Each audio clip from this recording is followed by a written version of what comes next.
Sinabi pa noon dahil hindi mo maintindihan. Bakit naman yung nilalaman para sa iyo. Salamin mo. Andito, ikaw. Na ang buhay nila ay ganun-ganun lang para din sa iyo. Gusto kong makasama sa kanila.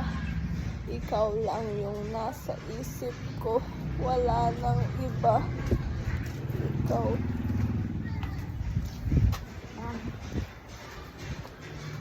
Ikaw. Nasa isip ko.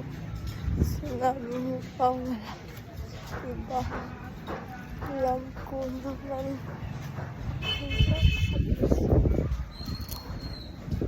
Hindi lang naman kasama sa buhay nila.